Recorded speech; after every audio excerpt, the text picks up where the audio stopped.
Vamos a tocar un tema que definitivamente ha llamado muchísimo la atención, ha consternado en primera instancia a la ciudad en Sucre y en el país.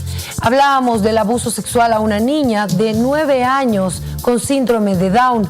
Y hubo una reacción inmediata, decían los vecinos, y a raíz de que la niña identificó a una persona, se aprende esta persona y se la envía a la cárcel con detención preventiva. Lo imputan. Y luego la justicia y la policía descubren que el responsable era otro. Vamos a hablar sobre este tema porque nos preocupa que inocentes vayan a la cárcel y tengan que pasar por momentos tan duros y que tengan un impacto en su imagen, que reciban amenazas de muerte como lo que sucedió en la capital. Quiero saludar por favor a Alfredo Pinedo, este joven estudiante y comerciante que está con nosotros junto a su abogado que nos acompaña a esta hora de la noche desde la capital. Buenas noches a Alfredo, buenas noches doctor, un gusto tenerlos en Todo a Pulmón. Muy buenas noches a toda su radioaudiencia a nivel Bolivia, muy buenas noches. Muy buenas noches, querida Priscila, a la audiencia justamente de Cadena A, Todo a Pulmón. Bueno, prestos justamente para poder dar una información en referencia a este lamentable hecho. Por favor, voy a comenzar con Alfredo. Alfredo, coméntanos qué es lo que te ha tocado vivir a ti desde el momento en que te inculpan, te hacen responsable de un hecho tan terrible como el abuso sexual de una niña.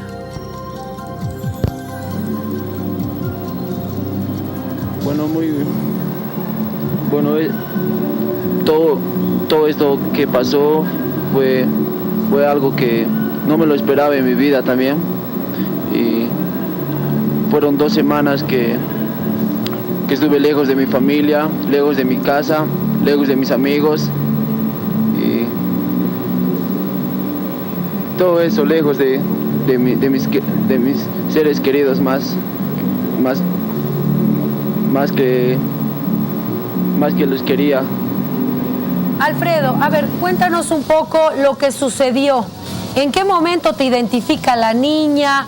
¿Qué dijiste ese momento que te identifica? ¿Cómo sucedieron los hechos, por favor? Bueno, yo vivo aquí por el barrio Yurayuraj, es por el distrito 3. Y pasa que el día viernes en la mañana, yo al promediar las 8:30 salgo de mi vivienda, salgo a verificar que mi señora madre estaba vaciando y ella me habla, y si podríamos arreglar la fachada de la acera. Y ahí fue donde una señora y con sus 3 hermanos y la niña vienen, se acercan y el hermano mayor indica, digamos, con un dedo y me señala a mi persona, y donde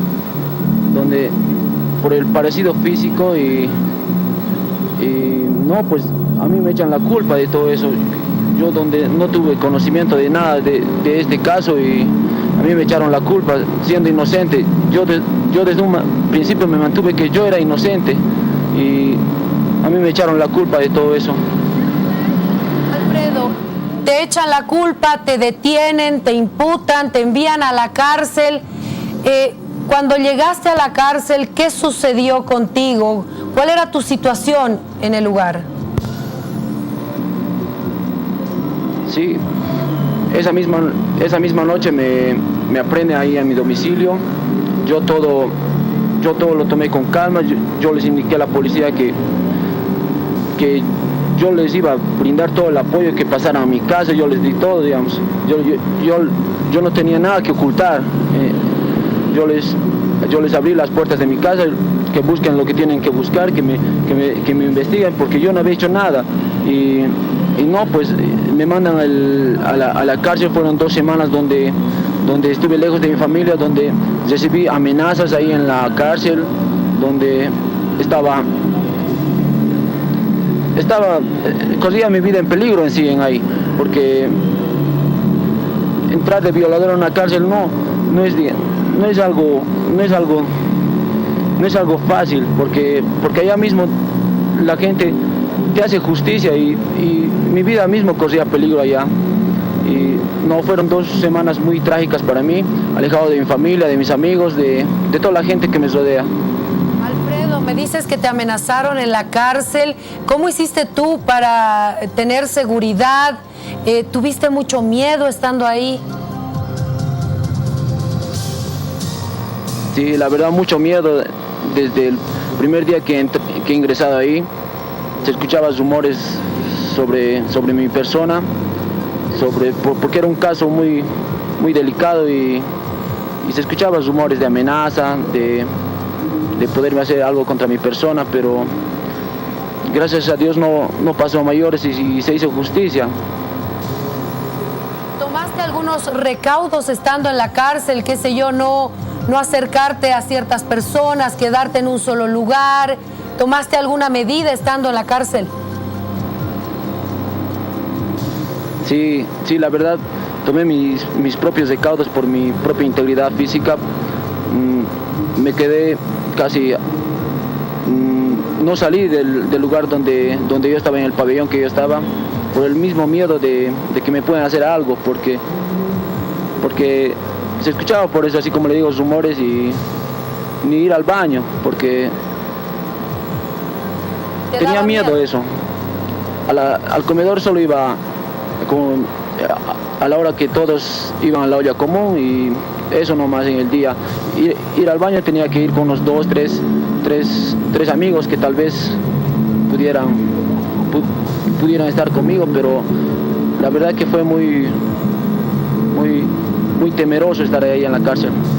Alfredo, ¿cuántos años tienes? ¿A qué te dedicas, por favor? Yo tengo 21 años, soy de acá, de Sucre, de Chuquisaca. Yo me dedico al comercio. Mi mamá tiene una tienda de comercio, vende ropa, y también al estudio. Curso en mi primer año de la carrera de Derecho. Alfredo, las amenazas no solo fueron a tu persona y en las redes sociales, también a tu familia.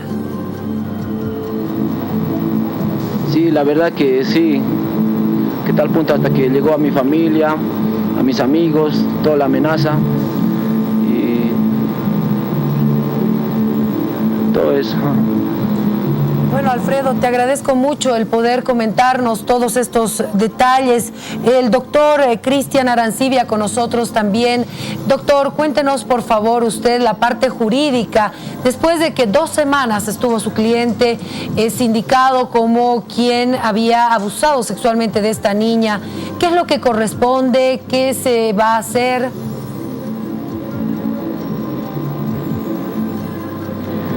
Bueno, tienes toda la razón, Priscila.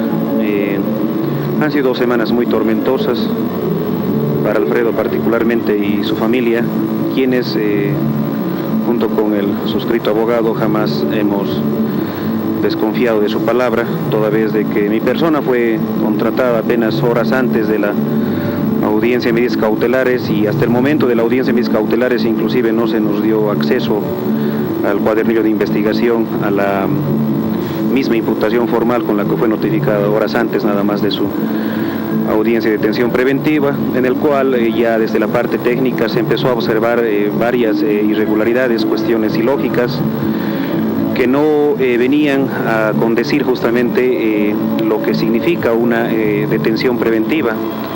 Desde la parte estrictamente jurídica, tomemos en cuenta que la detención preventiva solamente puede concurrir ante la existencia de suficientes elementos de convicción como para demostrar la existencia del hecho y la probabilidad de autoría del imputado, o sea, del incriminado en un hecho.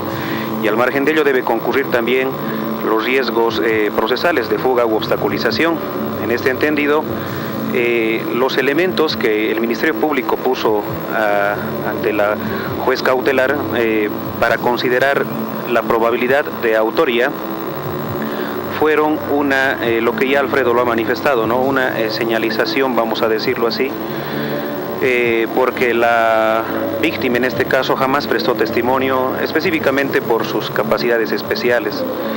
Ella no tiene en realidad facilidades de comunicación, y el hecho de que al hermano por intermedio de señas se le haya manifestado tal vez con un parecido físico ha sido la detonante como para que por parte del Ministerio Público ya se acredite una probabilidad de autoría. Entonces entendemos que ha partido todo de ahí. Eso nos ha parecido realmente algo muy apresurado para la instancia en la cual nos encontrábamos. Tomemos en cuenta de que Alfredo, desde el momento que se acercó justamente el hermano o los familiares a su domicilio, lo vieron por la mañana, prácticamente ya ha estado escoltado por policías, ha sido trasladado al IDIF. Él ha solicitado voluntariamente que se le practiquen las pruebas de hisopos para que se determine una comparación genética, las mismas que justamente el día viernes de la anterior semana ya han rendido sus resultados y han demostrado completamente de que mi defendido no tenía ningún grado de relación con este hecho. Entonces entendemos que parte un poco de ahí, ¿no? Estos errores, vamos a decir, más que en la decisión de la autoridad jurisdiccional, sino en el tema de la investigación, de cómo se ha manejado esta situación, y que por simples señas, en este caso simples indicios, nosotros manifestamos así, se haya dado por concurrente el requisito material para la detención preventiva. Doctor, si me permite, que se está viniendo por favor, confundiendo este término de simples. Dígame. Doctor, por favor, ¿qué es lo que van a hacer ahora? Tengo entendido que ustedes han iniciado un proceso de resarcimiento de daños. ¿Esto es así? ¿Está avanzando? En realidad, hasta la fecha no hemos sido notificados con una resolución de sobreseimiento, lo que significa que, pese a que mi defendido goza de libertad irrestricta, sigue siendo objeto de un proceso, ¿no? En el momento oportuno que se notifique con la resolución de sobreseimiento, el artículo 266 del procedimiento penal y vinculado al 113 de la Constitución Política del Estado habla sobre la indemnización, en todo caso, al imputado y al inculpado, al incriminado, cuando acredita su no participación en el hecho. Entonces, lo que estamos esperando desde la parte procesal en este momento es la resolución de sobreseimiento, misma que también debe ser ejecutoriada, porque una vez que se notifica a las partes, tendrán un plazo procesal para impugnar la misma, y ante la eventualidad de no la presentación de impugnación, recién se va a ratificar esta resolución mediante una resolución jerárquica. Gracias, doctores, en la parte jurídica. Alfredo, ¿qué le dices tú a esas personas que te juzgaron en las redes sociales, que te juzgaron cuando te gritaban y te decían que tú eras culpable? ¿Qué les dices a todos ellos? Bueno, primeramente yo siempre me mantuve que era inocente y lo he sido inocente. Y a todas esas personas que me han juzgado, que han limpiado, que han ensuciado mi nombre en las redes sociales, hasta el propio Ministerio de Justicia a través de la viceministra, que se me ha juzgado todo. Y yo creo que hoy, digamos, se han equivocado porque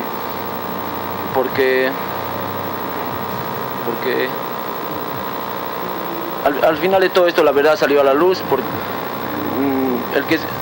el que escupe arriba le puede caer, porque yo nunca he hecho nada, porque yo siempre me mantuve inocente de un principio a todo, y quisiera que se pueda limpiar mi nombre en todo esto, en las redes sociales.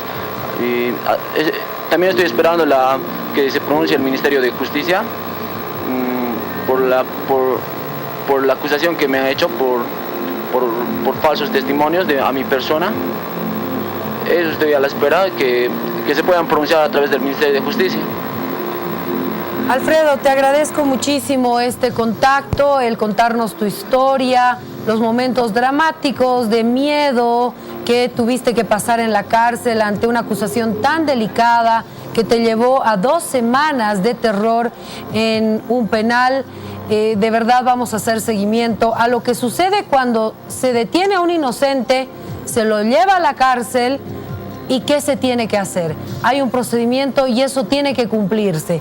Y nosotros nos sumamos a limpiar tu nombre y te agradecemos muchísimo también este contacto con Todo a Pulmón para contar lo que te ha pasado. Gracias, Alfredo, y gracias al doctor Arancibia. Buenas noches. Buenas noches, muchas gracias.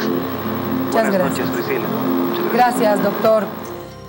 Qué terrible. Y así hay muchas, muchas historias de personas inocentes que terminan en la cárcel. Nos vamos a la pausa y ya volvemos.